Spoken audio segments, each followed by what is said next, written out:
주님의 은총과 평화가 여러분 가운데 함께 하시기를 주의 이름으로 축원합니다. 아멘.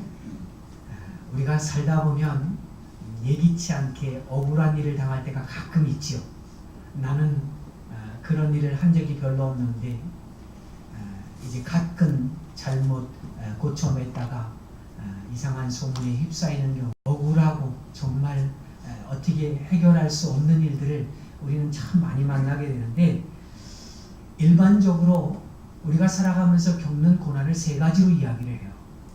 그 세 가지를 베드로가 베드로전서 2장에서 이제 말씀을 통해서 우리에게 설명해 주고 있는데, 그 첫 번째는 바로 애매하게 받는 고난을 얘기해요. 일종의 누명과 같은 거예요. 세상에는요, 이런 일들이 굉장히 많아요.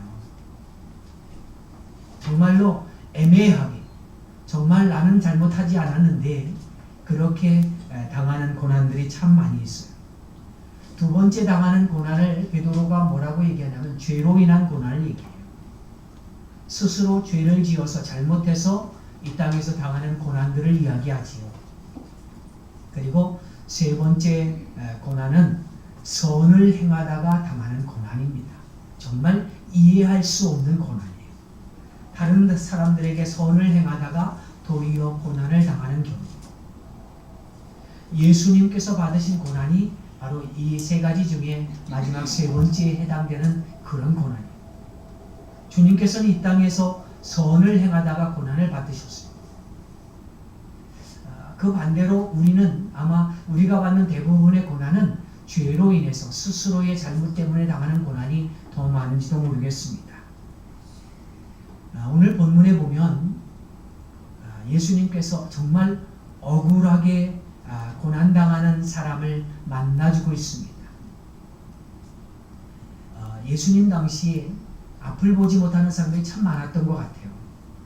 성경에 보면 미문 앞에 사람들이 많이 모이는 그 자리에 구걸하는 맹인들이 많이 있었다는 사실을 기록하고 있는 것을 우리가 보게 됩니다. 예수님께서 만난 이 사람은 날 때부터 맹인된 사람이라 오늘 성경은 그렇게 얘기해요. 이 사람은 자기의 잘못 때문에 맹인이 된 게 아니에요. 어떤 환경이나 조건 때문에 맹인이 된 게 아니라 선택의 여지 없이 태어날 때부터 맹인으로 태어났어요. 그러면 이 맹인된 사람의 이 맹인은 이 어디서부터, 누구의 죄로부터 맹인이 되었을까? 누구를 원망해야 될까? 2절에 보면 제자들이 예수님께 나와서 이제 묻습니다. 라피요, 이 사람이 맹인으로 난 것이 누구의 죄입니까? 자기의 죄입니까? 아니면 부모의 죄입니까? 오늘 이 제자들의 질문은요, 굉장히 어떻게 보면 철학적인 질문이고 어떻게 보면 그냥 이제 깊은 내면을 가지고 있는데 현실적인 질문이기도 해요. 그런데 이 질문에서 우리가 두 가지 오류를 발견하게 됩니다. 하나는 이 질문이 맹인된 사람이 질문하고 있는 게 아니잖아요. 누가 질문해요? 제자들이 질문해요. 맹인된 사람이 고난을 당하고 있는 것이지 제자들이 당하고 있는 게 아니잖아요. 그런데 맹인된 사람이 질문을 하고 있는 게 아니라 이게 내 죄 때문입니까? 우리 아버지 죄 때문입니까? 이렇게 묻는 게 아니에요. 옆에서 보고 있던 제자들이 질문하고 있어요. 어떻게 보면요, 맹인에게 있어서는 이 질문 자체가 어떻게 보면 사치인지도 모르겠어요. 그에게 있어서 관심은 뭐냐면 오로지 구걸하는 거예요. 한 끼 식사를 해결하는 게 그의 삶의 전부인지도 몰라요. 그런데 주변에서 바라보던 사람이 전혀 생각지도 못한 곳에서 이제 그에 대한 이야기를 합니다. 맹인을 바라보고 있는 제자들이 말이 많은 거예요. 주인공은 말이 없고 아웃사이더들이 말이 더 많아요. 고난의 현장에 있는 사람은 별 할 말이 없는데 주변에 있는 사람들이 더 많이 고민하고 더 많이 이야기를 해요. 그래서 상처받는 경우도 얼마나 많은지 모릅니다. 정작 질문은 고난 당하는 사람이 해야 되는지도 몰라요. 그런데 고난 당하는 사람은 거기 그렇게 관심이 없어요. 오히려 아픈 것, 조금 더 낫는 것, 그것이 더 이제 현실적인 질문일지도 몰라요. 주변의 사람들이 저 사람이 죄 지어서 그래. 저 사람이 지금 고난을 당하고 있는 거는 교회를 대적해서 그래. 별 소리를 다 하지요. 또 하나의 오류는 뭐냐면 제자들이 잘못된 정보, 잘못된 관행, 잘못된 사고방식을 가지고 이 문제를 접근하고 있다는 거예요. 제자들이 하고 있는 이 질문은 정확한 정보가 아닙니다. 당시에 사람들이 갖고 있는 잘못된 관행이 두 가지가 있는데요.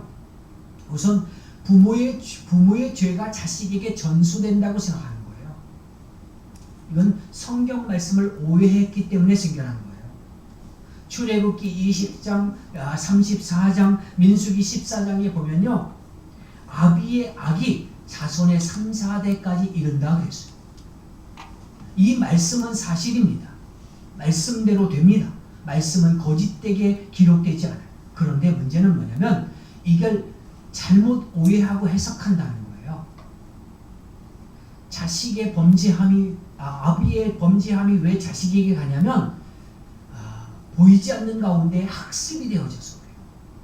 하나님을 믿지 않는 그 사람의 우상 숭배하고 하나님 앞에 악한 모습이 자식 가운데도 그대로 답습되어지는 거예요. 그러니까 보통은 3, 4대까지 가는 거예요. 우리가 보통 자녀들을 보면서 저건 누구 닮아서 그래 이렇게 가끔 얘기하잖아요. 누구 닮긴 누구 닮아요. 엄마 아빠 중에 둘 중에 하나는 닮은 거지. 그렇게 닮지 말라고 하는 건 희한하게 닮아가고 그 닮지 말라고 하는 걸 닮아가는 자녀들을 보면서 화를 내고 야단치고 이러는 게 우리의 모습이잖아요. 그러다 보니까 하나님 앞에 범죄하고 하나님 앞에 악한 모습도 그렇게 전달되어져서 그 악한 모습이 이제 하나님 앞에 범죄함으로 이어지는 거예요. 이게 부모가 잘못해서 자식이 병들었다는 식으로 부모가 잘못해서 자식이 저렇게 지금 징계를 받고 있다는 식으로 그렇게 이해해서는 안 되는 거예요. 모든 운명을 아버지의 부모의 잘못으로 돌리는 것은 잘못된 해석이라는 거죠. 나머지는요, 모든 병이 죄로부터 온다고 해석하는 데 있어요. 많은 사람들이 이 병을 단순하게 해석하려고 해요. 자기가 죄를 지었거나 아니면 부모가 죄를 지어서 내가 병에 들었다고 생각하는 거예요. 우리가 일반적으로 갖고 있는 잘못된 관행과 잘못된 지식이 우리를 얼마나 불행하게 하는지 알아야 돼요. 계속해서 이런 잘못된 생각을 갖고 있으면요, 그 사람은 각종 질병과 죄의식에서 벗어날 수밖에 없어요. 벗어날 수가 없어요. 우리 주변에 실패한 사람, 병든 사람 참 많잖아요.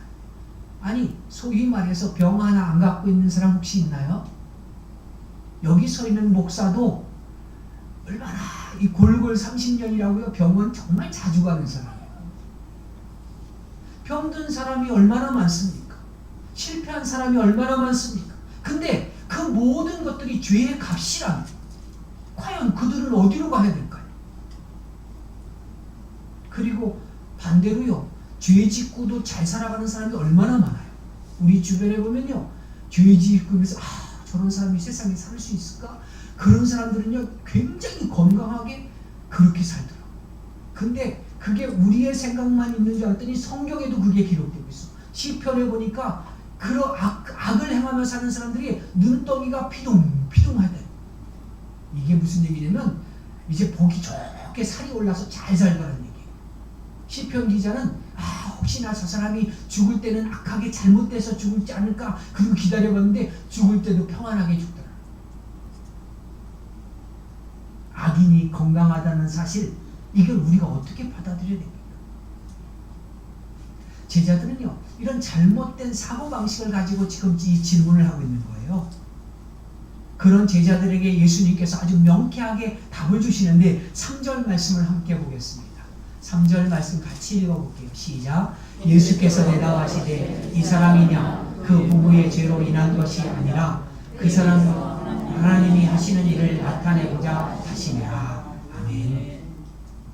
예수께서 대답하시되 이 사람이나 그 부모의 죄로 인한 것이 아니라 그에게서 하나님이 하시는 일을 나타내고자 하시니라. 지금 이 사람이 맹인된 까닭은 본인이나 부모의 죄 때문이 아니라는 거예요. 예수님께서는요, 잘못된 선입관을 지금 고쳐주고자 하고 있어요. 일종의 패러다임의 전환을 이야기하는 거지요. 우리가 불행한 이유는 뭐냐면 우리의 잘못된 생각 때문에 그래요. 내 잘못된 생각과 내 잘못된 선입견, 그 편견이 우리 인생을 불행하게 만들어요.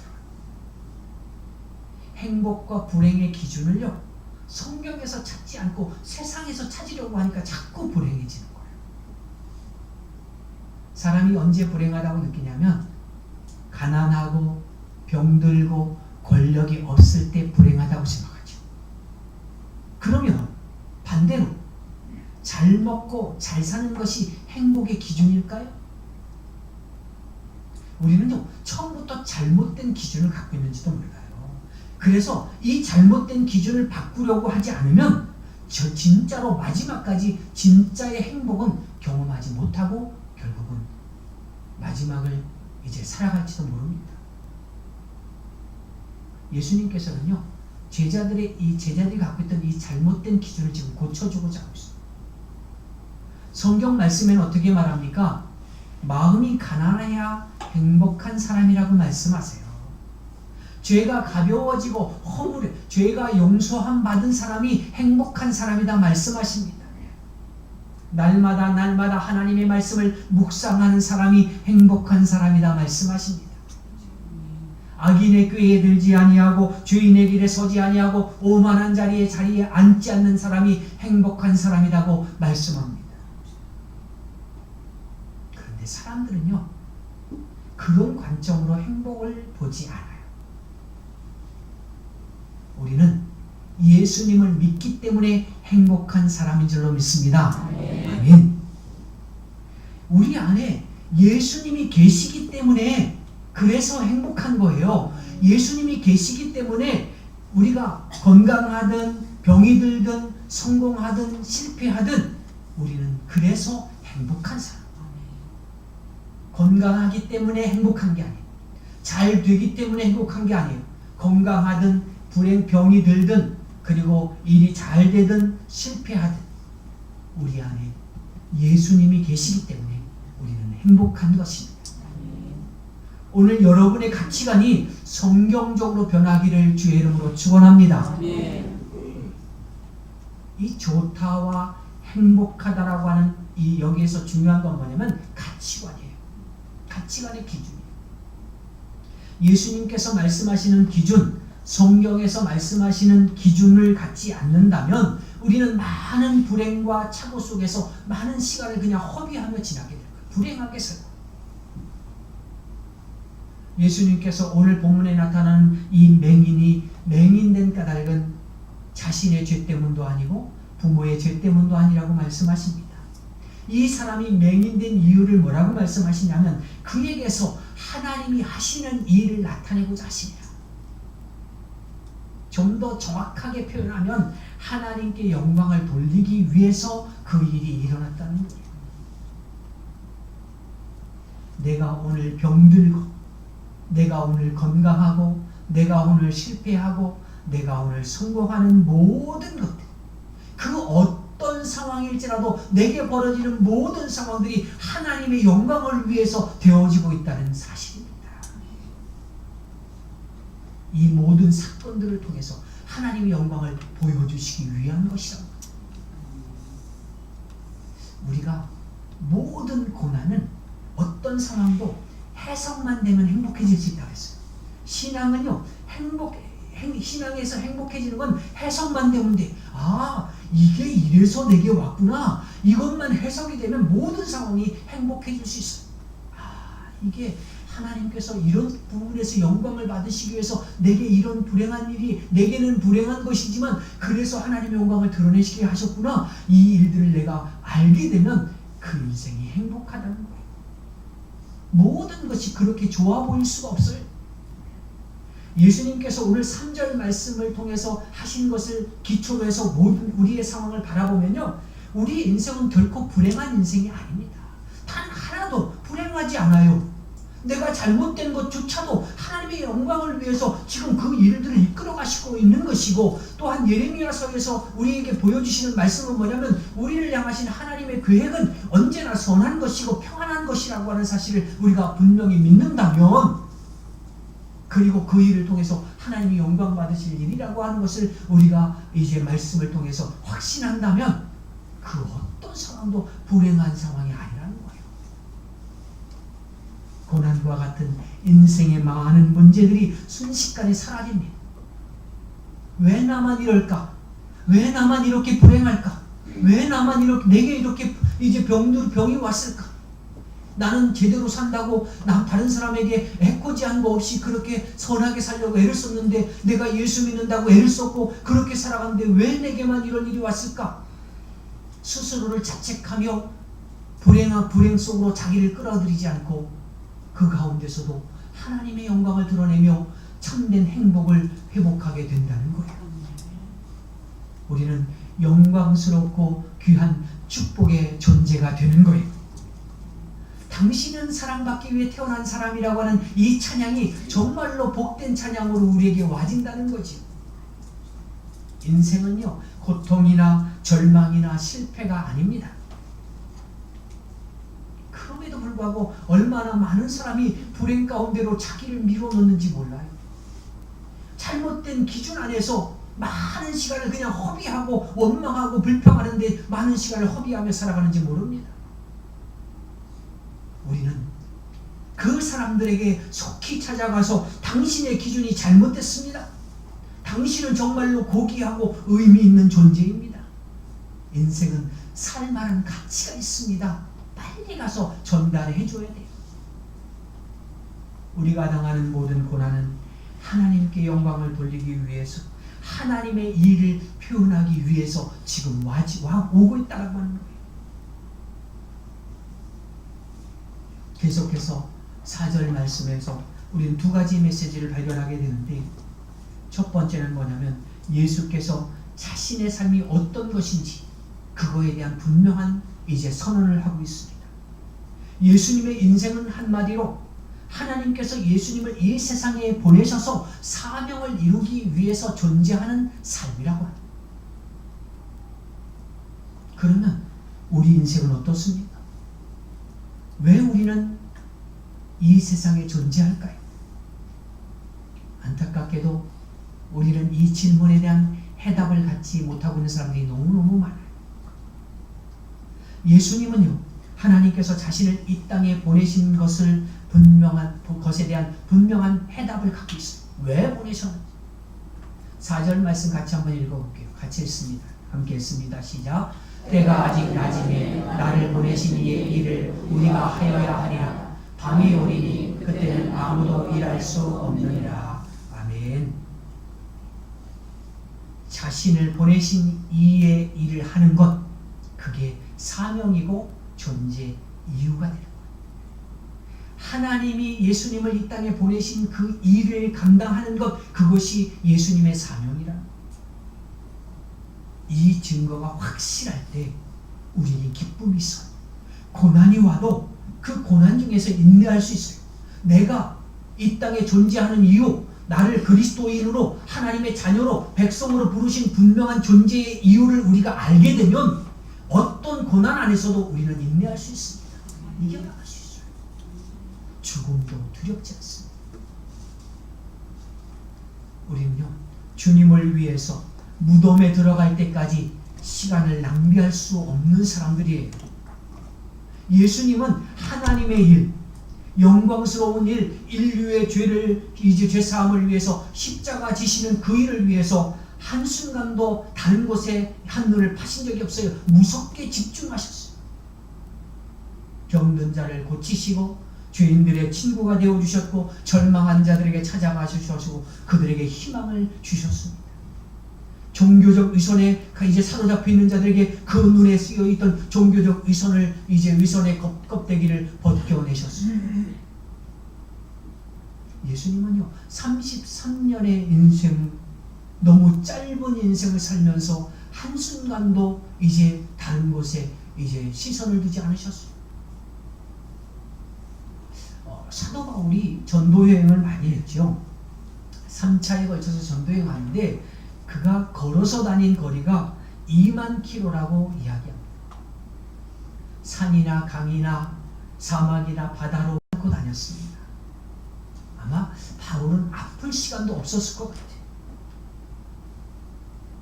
인생의 목표가 분명한 사람은요 방황하지 않아요.